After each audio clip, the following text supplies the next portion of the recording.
and I tried to take it positively. I suppose it would have been better to get mad at him and say, "I'm not just a housekeeper, you know." On top of that, since the beginning of our marriage, he would never be home at night during the weekends. He would usually be out drinking with his colleagues or his former students. Indeed, I had heard from my parents that many teachers would drink to relieve their stress. But my parents were different. My mom didn't drink, and my dad rarely went out for a drink out of consideration for my mom. I realized some teachers really enjoyed their drinks seeing Thomas's lifestyle. But I kept quiet at first because it didn't affect our living costs. However, Thomas still kept it up even after our child was born, so I got increasingly unhappy about it. "Hey, Thomas. I get that socializing is important, but can't you say no every now and then?" I had kept quiet until then, but I couldn't take it anymore. Thomas looked puzzled and responded, "What? Why are you asking this now? You never mentioned it before." "Well, my parents told me that teachers have a lot of socializing to do. But I want you to value your time at home too, for Brian's sake." I said this for the sake of my son Brian, but Thomas furrowed his brow as if he was offended. "Look, both of your parents are teachers, right? So, if they come across any problems at work, they can talk to each other about it. But I don't have that, so going out with other teachers for drinks is my only option." Thomas made his point as a teacher. Hearing that made me feel helpless since I didn't work, and it left me feeling lonely. Regardless of how I felt, it must have been lonely for our son, Brian, to have his dad gone every weekend. All I want is for Thomas to genuinely connect with Brian. But Thomas didn't even try to understand my feelings. Despite having these thoughts, I couldn't say anything back to him. Even though I found this frustrating, there was nothing I could do about it, and a rift gradually developed between us. However, our life wasn't entirely lonely. Thomas was well liked by his students, and those who had already graduated and are now working often came to visit him.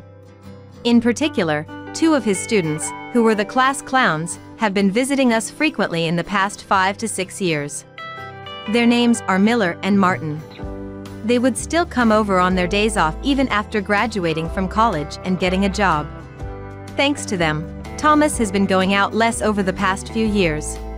Brian, now in his senior year in college, has become quite close to them, perhaps because they are around the same age. I feel kind of happy too when they come to visit us with their bright and friendly personalities. They always looked out for me and would bring over cakes and such. Today, they brought a cake over on their day off.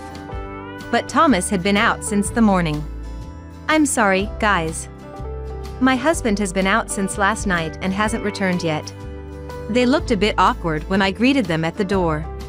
Perhaps they felt bad for visiting when Thomas was away. "No, we're sorry for bothering you when Mr. Jones isn't here.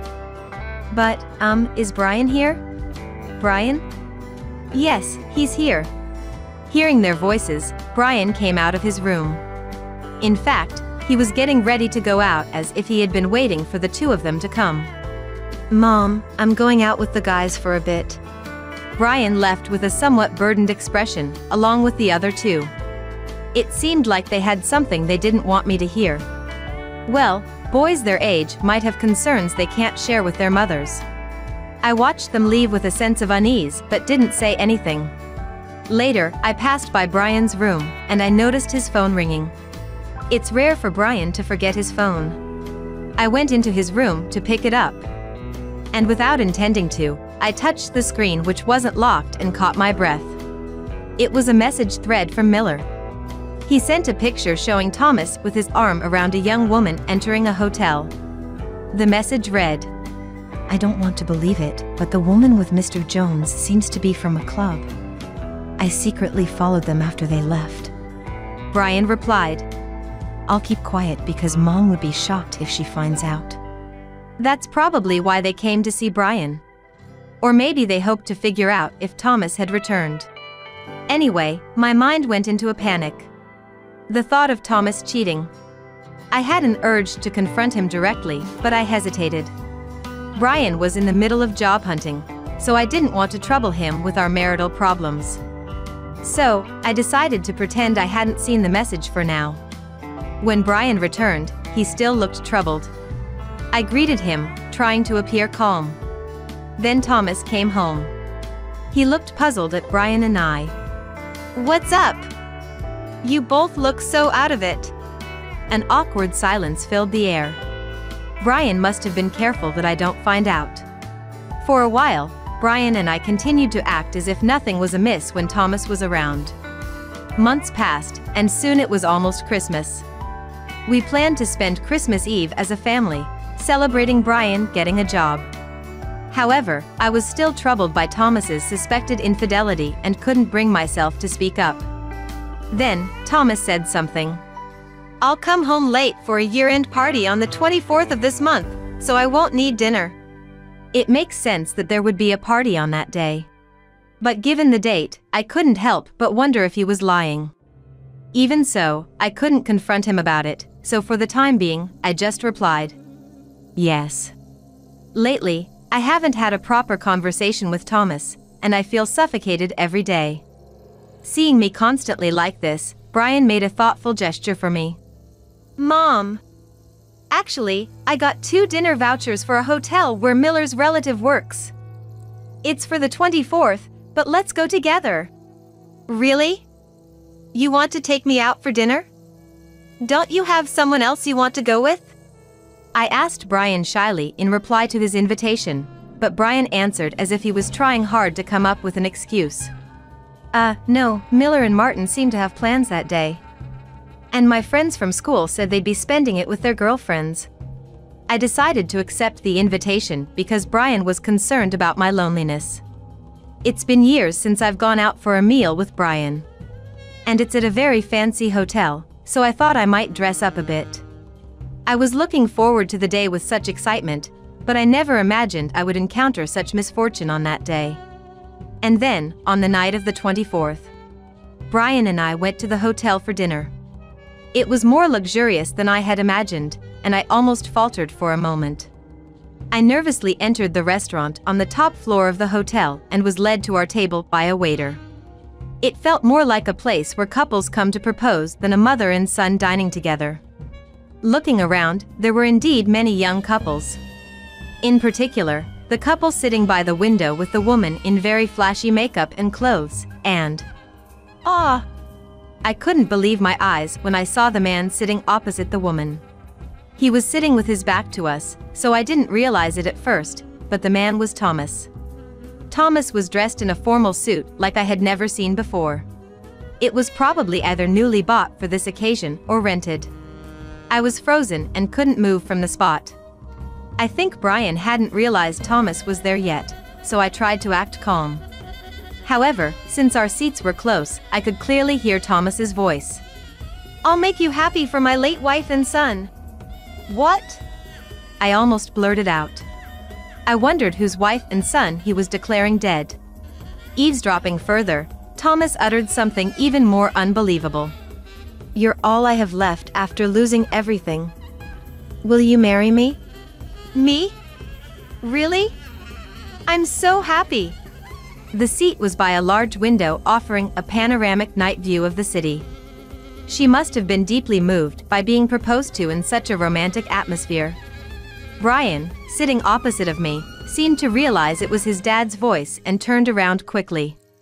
"Brian, wait." I hurriedly stopped Brian from seeing Thomas's face behind us. But it seemed Brian already realized the man proposing to the unknown woman was his dad. Brian and I silently eavesdropped. Thomas's proposal went on. "You're the best. After losing my wife and son, I had lost the will to live, but thanks to you, the future seems bright." "Really? You rely on me that much?" "Of course. I'm even thankful to my deceased family because I got to meet you." Thomas took something out of his pocket with sweet words. It appeared to be an engagement ring. It looked much more expensive than the one he gave me. I could never forgive Thomas for pretending that his wife and son were dead. To think he would go as far as lying and proposing to such a young woman. Of course, I couldn't just stay silent. When I looked at Brian, he met my gaze and nodded. Then, we stood up and approached Thomas. "Hello, your dead former family here. We've come back from the afterlife just for you, Dad." Thomas's eyes widened in shock at our sudden appearance. The mistress, not understanding what was going on, looked surprised. "Who's this woman? And the mama's boy? Do you know them, Thomas?" "Who knows? They're total strangers. Just some troublemakers, I guess. Just ignore them." Thomas tried to brush it off, but sweat was trickling down his forehead.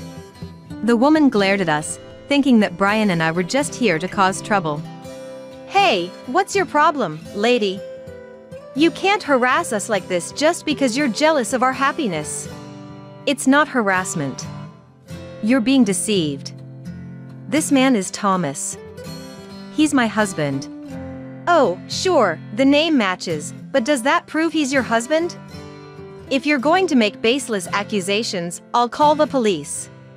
"We have proof right here," Brian said and took an envelope out of his bag. Inside was our marriage certificate.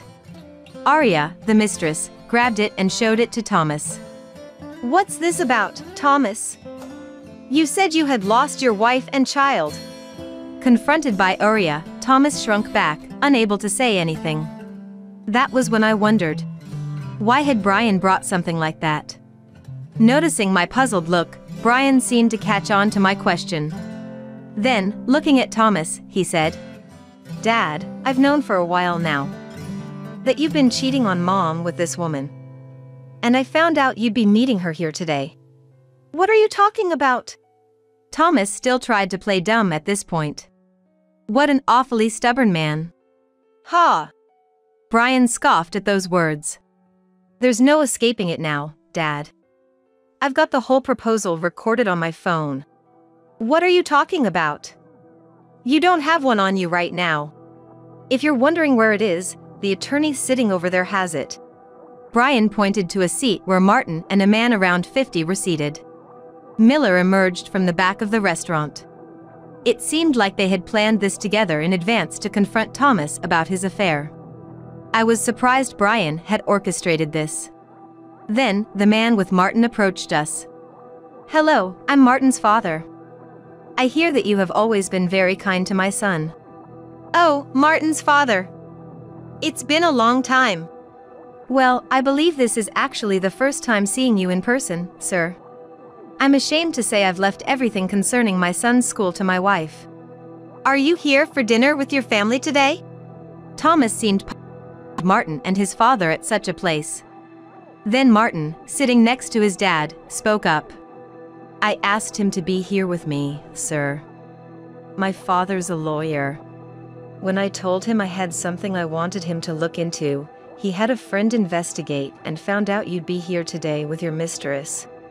Thomas looked surprised when he heard that Martin's father was a lawyer and that he was being investigated. Naturally, his guilty conscience must have made him react that way. I had no idea they had gone as far as to involve an attorney and a private investigator. Thomas glared at me sharply. "Chloe, what is this all about?" "I have no idea either. Mom has nothing to do with this, Dad. We're the ones who planned everything." Hearing these unexpected words from Brian, Thomas's eyes widened even more, and he froze in place. I wondered why Brian would go to such lengths. Then, Brian explained how he came to know about Thomas's affair through a message from Miller. Brian had been talking with Miller and Martin about what he could do without me finding out. But the three of them couldn't find a solution on their own, so Martin talked to his father, who is a lawyer.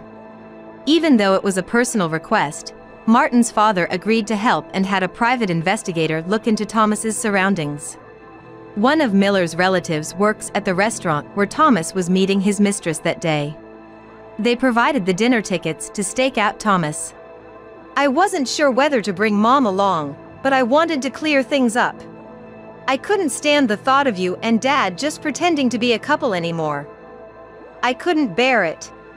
So, that's why Brian invited me here. I thought Brian was still a child.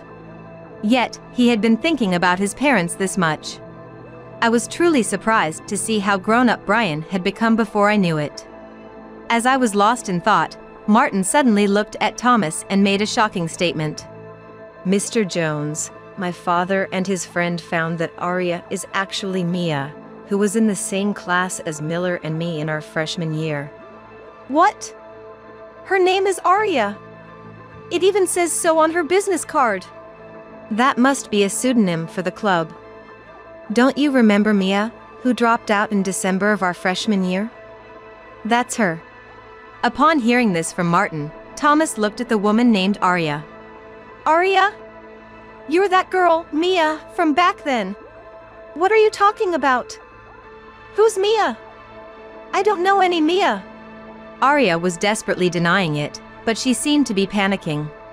Seeing Aria like this, Martin showed us a photo on his phone. A friend of mine went to the same middle school as Mia, and he showed me the graduation album. I took a photo of Mia's picture with my phone. Look at the large mole under the left eye. Isn't it the same as yours? Martin pointed at Aria's face. Aria covered the area under her eye with her hand, but it was too late. She gave up and smiled wryly. If I'm caught, so be it. Yes, I'm Mia, the one who couldn't stand being in Mr. Jones's class during my freshman year of high school. The Mia who was driven out of school because of such an awful homeroom teacher. The room went silent at Aria's drastic change in demeanor.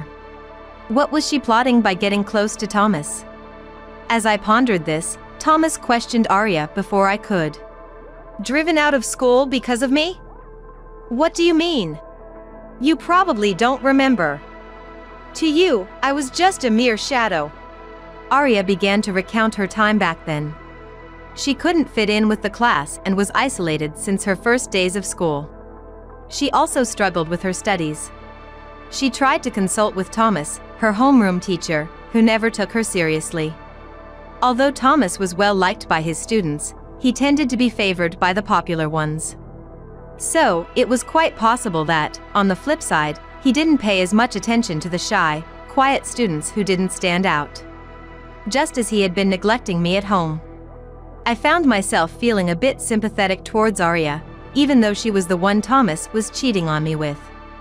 Listening to her story, Martin's father placed his hand on her shoulder as she tearfully recounted her high school days. I understand your pain. But why did you decide to date Mr. Jones without revealing your true identity? Aria answered, wiping her tears away with her hand. I wanted to get back at him. I thought making him cheat on his wife would destroy his family. He happened to come to my club as a customer, so I coaxed him into picking me. He didn't know who I was, and I thought if his wife found out he was cheating on her with a girl from the club, she would divorce him. While I felt sympathy for Aria, I felt that her plan was over the top. Cheating is cheating, no matter the reason. Thomas, who had been close to Aria until moments ago, now looked at her with suspicion. You played with my feelings for such a reason? What about my feelings? Thomas exclaimed as if he was the victim. I couldn't stand his self-centered attitude and couldn't keep quiet any longer. Enough! Playing the victim now? Cheating is cheating, isn't it? I've known about it all along. My sudden outburst caused a stir around us. What's the matter, Chloe? You're not acting like yourself. I've been keeping it to myself until now. Disappearing every weekend with friends or whatever, and now cheating? I will never forgive you. I let out all the feelings I had been bottling up inside.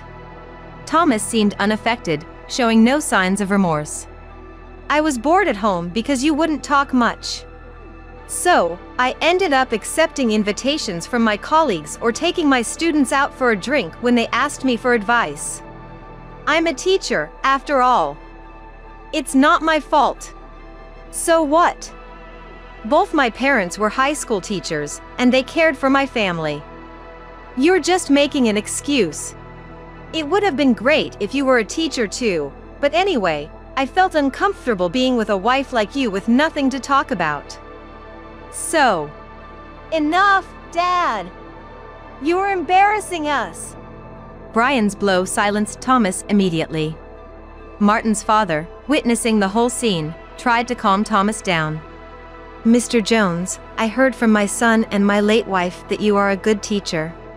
However, family is irreplaceable. I lost my wife 2 years ago, but you have such a wonderful wife. Please cherish the time with your family from now on. No, that won't be necessary. Let's end this. I've already talked to my parents, and they said I can come back home anytime. I felt bad for interrupting the kind words offered to me, but I needed to make my feelings clear. Thomas looked panic-stricken. What? What about me? I wanted to split up too,